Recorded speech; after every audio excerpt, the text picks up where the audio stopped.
Hello everyone, welcome back to my YouTube channel. Thank you Aman Khandelwal for requesting this topic on organizational structure theories. Organizational structure theory तीन तरह की होती है, classical theory, neo-classical and contingency theory. We'll cover all these three, but आज के इस session में we'll be talking about only classical theory. So let's begin with the first one. So what are the learning objectives of this lectures? We'll be discussing about the overview of the theory. We'll also be discussing the pillars of the theory and we'll be discussing the criticism of the theory. तो तीनों चीजों के बारे में बात करेंगे. Let's begin with the overview of the theory. So it explains the anatomy of formal organization. तो basically ये जो थ्योरी है ये ऑर्गेनाइजेशनल स्ट्रक्चर के ऊपर है. तो स्ट्रक्चर का मतलब ये होता है ऑर्गेनाइजेशन किस तरह से उसकी हिरार्की बनी हुई है, किस तरह से उसका स्ट्रक्चर काम करता है. तो वो बेसिकली किसी भी फॉर्मल ऑर्गेनाइजेशन के ये एनाटॉमी को बताता है, उसके पूरे स्ट्रक्चर को समझाता है. So the authors, the classical writers viewed organization as a machine and human beings as a component of the machine. तो सबसे इंटरेस्टिंग जो बात थी कि जो क्लासिकल थ्योरी के राइटर्स थे या जो उस टाइम जिन्होंने ये क्लासिकल थ्योरी बनाई, उनका ये मानना था कि जो ऑर्गेनाइजेशन है वो एक मशीन की तरह काम करती है. It's more like a machine. और जो ह्यूमंस हैं जो वहां पर काम करते हैं, द पीपल, चाहे वो एम्प्लॉइज हों, चाहे वो लेबर है, चाहे वो मैनेजमेंट है, वो जितने भी लोग हैं वो लोग उसी मशीन के कंपोनेंट की तरह है. They are just one of the components to that machine. अगर ह्यूमंस अच्छा काम करेंगे तो उसके अलावा जो बाकी कंपोनेंट्स है वो भी अगर सही तरह से काम करेंगे तो मशीन अच्छी तरह से चलती रहेगी और उससे ऑर्गेनाइजेशन की एफिशिएंसी बढ़ती रहेगी. तो उन्होंने कहीं ना कहीं ऑर्गेनाइजेशन को एक मशीन की तरह देखा और ह्यूमन को उसका कंपोनेंट माना. They believe that the efficiency of the organization can be increased by making human beings efficient. Obvious सी बात है कि अगर कोई मशीन में अगर ह्यूमन बीइंग एक पार्ट की तरह काम कर रहा है, उसके एक कंपोनेंट की तरह काम कर रहा है, तो ऑब्वियसली अगर वो कंपोनेंट अच्छे से काम करेगा, जितना एफिशिएंटली वो कंपोनेंट काम करेगा, उतना ज्यादा वो मशीन और एफिशिएंट होता चला जाएगा. That is what the rational of this theory was. Theory propose concept of scientific management and administrative management. Scientific management पे भी एक लेक्चर पूरा डिटेल में मैंने बनाया हुआ है और एडमिनिस्ट्रेटिव मैनेजमेंट जो कि हेनरी फ्योल ने दिया था उसकी भी 14 प्रिंसिपल्स के ऊपर मैंने पूरा डिटेल लेक्चर बनाया हुआ है. तो वो दोनों लेक्चर्स आपको डिस्क्रिप्शन में मिल जाएंगे. बट यहाँ पे जो समझने वाली बात है कि जो साइंटिफिक मैनेजमेंट थी या एडमिनिस्ट्रेटिव मैनेजमेंट थी, ये दोनों ही क्लासिकल थ्योरी से ही निकल कर आई थी. क्योंकि यहां पर भी आप जो ऑर्गेनाइजेशन की वर्किंग है उसको एज अ साइंस देखा गया था और वहां पर भी ह्यूमन के कंट्रीब्यूशन को बहुत मिनिमम माना गया था. Since the theory was linked to the structure, so it was also called as structural theory of the organization. तो क्लासिकल थ्योरी को हम स्ट्रक्चरल थ्योरी भी कहते हैं. क्यों कहते हैं? बिकॉज ये पूरी थ्योरी स्ट्रक्चर से जुड़ी हुई है, फॉर्मल स्ट्रक्चर से जुड़ी हुई है, and that is the reason why it is also called as structural theory of the organization. So what are the pillars of this theory? क्या क्या pillars हैं इसके? तो first pillar is called division of labor, second is departmentalization, third one is coordination, fourth one is scalar and functional process, fifth one is structure and sixth one is span of control. तो इन 6 pillars के ऊपर ये based है. हम सभी pillars के बारे में अब डिटेल में बात करेंगे. So let's talk about the first pillar and that is called division of labor. Division of labor means in order to increase the efficiency of the organization, it is important to divide the work on the basis of specialization.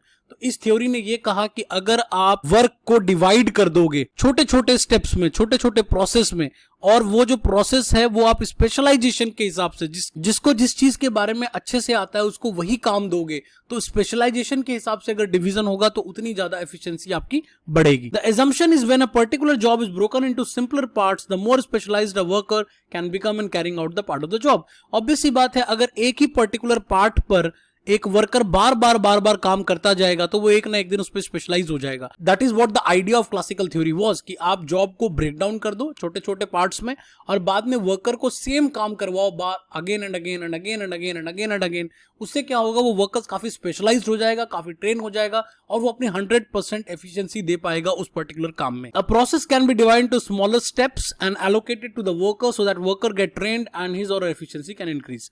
जैसा मैंने आपको बताया कि एक बड़े job को छोटे छोटे स्टेप्स में डिवाइड कर दें और फिर छोटे छोटे स्टेप्स में वर्कर को एलोकेशन करें और उस वर्कर को रिपीटेडली कोई काम कराते जाएं, उससे वो ट्रेन होता जाएगा और ट्रेन होने से उसकी एफिशिएंसी बढ़ती चली जाएगी. So this was called division of labour. Let's talk about the second one and that is called departmentalization. Departmentalization क्या होता है? The organization of must group various activities and job into departments. Management पूरे organization को different छोटे departments में divide कर देती है और वो जो डिपार्टमेंट का जो डिवीजन होता है वो डिफरेंट बेसिस पर हो सकता है.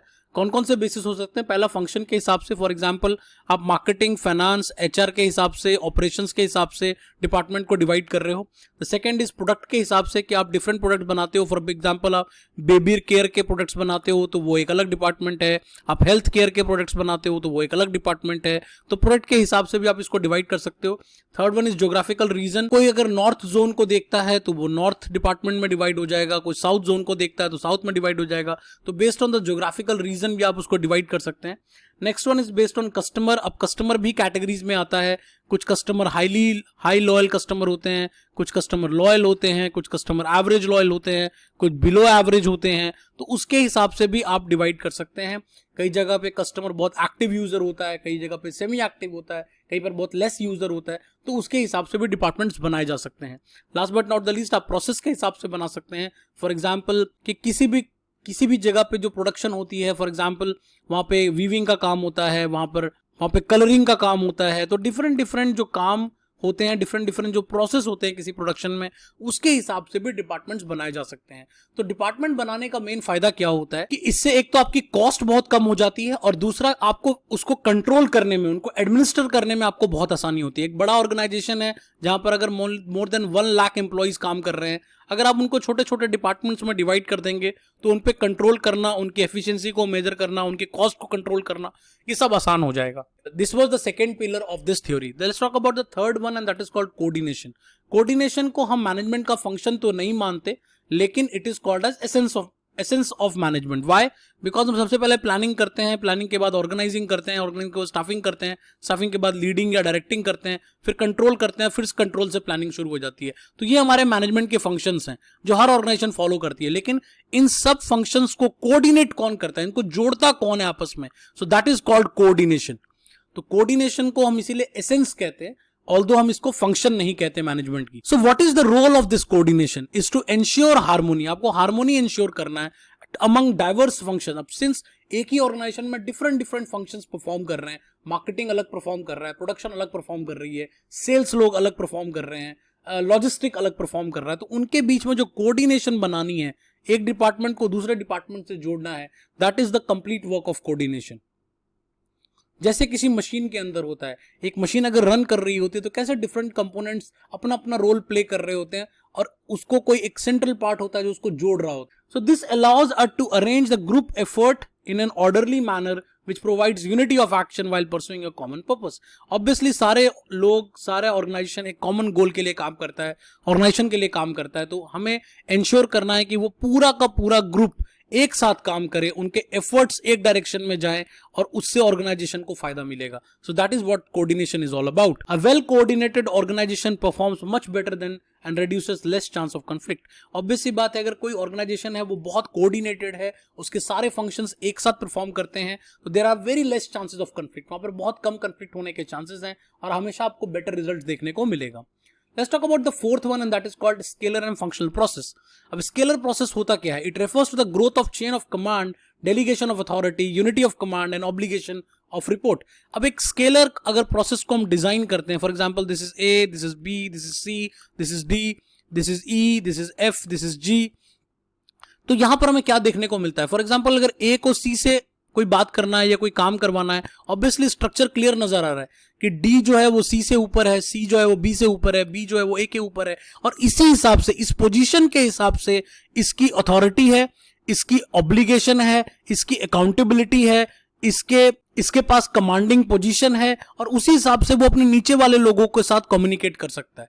तो इसको अगर कोई बी को कोई ए को काम कहना है, अगर डी को कोई काम ए को कहना है तो वो पहले सी को कहेगा, फिर बी को कहेगा और फिर बी जाकर उसको ए को कहेगा। सिमिलरली अगर ए को भी डी को कहना है तो ए पहले बी को पास जाएगा, then he will go to C and then he will go to D. इस तरीके से स्केलर चेन काम करता है।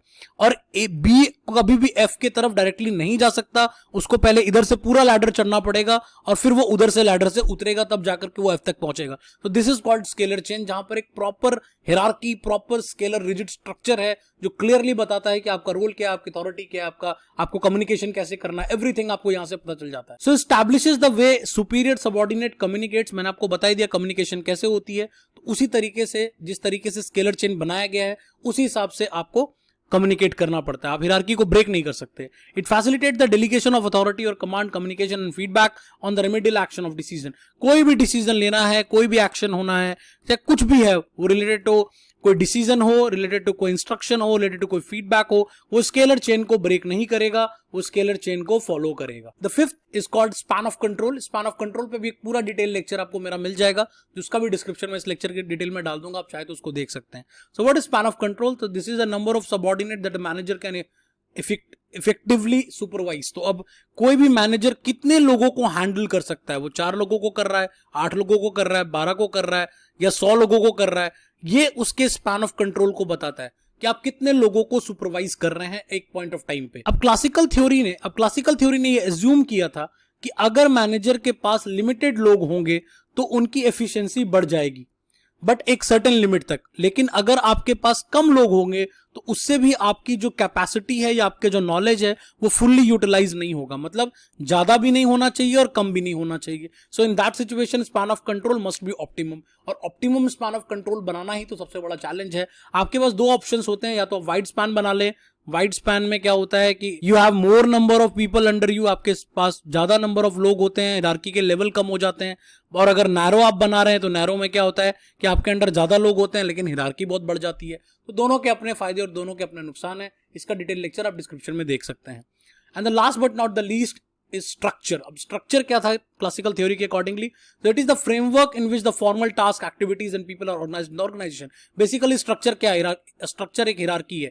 हिरार्की का मतलब this is your top level management पे यहाँ सीईओ है, then you have MDs, you have managers, then you have assistant managers, you have supervisors, you have workers. तो ये जो हिरार्की पूरी की पूरी किसी ऑर्गेनाइजेशन की बनी होती है उसी को हम स्ट्रक्चर कहते हैं, और वही हमें गाइड करती है कि कौन सा टास्क हमें कैसे करना है, कौन सी एक्टिविटी कैसे करनी है, कौन सा पर्सन कहां पर काम करेगा। Everything is based on the structure. The basic structure element is the classical theory of the position. Classical theory में जो structure का रोल है वो basically position को determine करना है। Position क्या? Each position is assigned with specific task and authority which is for its accomplishment. तो कहने का मतलब है अगर किसी एक लेवल पर आप काम कर रहे हैं तो इस लेवल पर अगर आप काम कर रहे हैं तो इसी लेवल पर आपके पास अथॉरिटी भी है, उसी हिसाब से आपके पास टास्क भी हैं, और उसी हिसाब से आप चीजों को नीचे डेलीगेट भी कर सकते हैं depending upon the power you have, based on the position you have, based on the structure.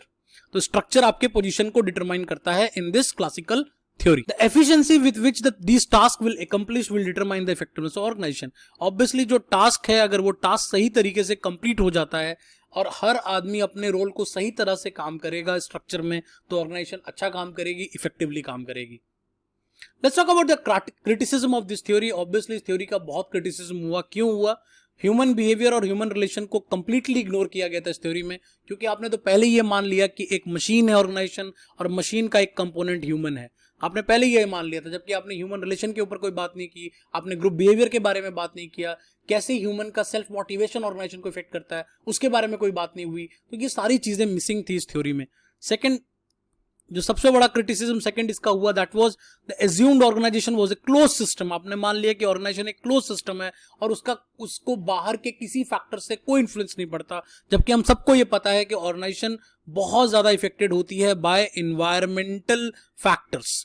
तो जो बाहर के फैक्टर्स हैं, जो एक्सटर्नल फैक्टर्स हैं, वो ऑर्गेनाइजेशन के फंक्शनिंग को बहुत ज्यादा इफेक्ट करते हैं। तो वो चीज भी यहां पर बिल्कुल कंसिडर नहीं की गई थी। And third is the approach relied on the basic structure. जो पूरा बेसिक स्ट्रक्चर आपने यूज किया वो बहुत ही बेसिक स्ट्रक्चर था, लाइन स्ट्रक्चर और स्टाफ स्ट्रक्चर के ऊपर आपने ये सारा डिपेंडेंट कर दिया, जबकि ऑर्गेनाइजेशन में डिफरेंट टाइप के स्ट्रक्चर होते हैं। मैट्रिक्स स्ट्रक्चर होता है, बाउंड्री स्ट्रक्चर होता है, वर्चुअल स्ट्रक्चर होता है।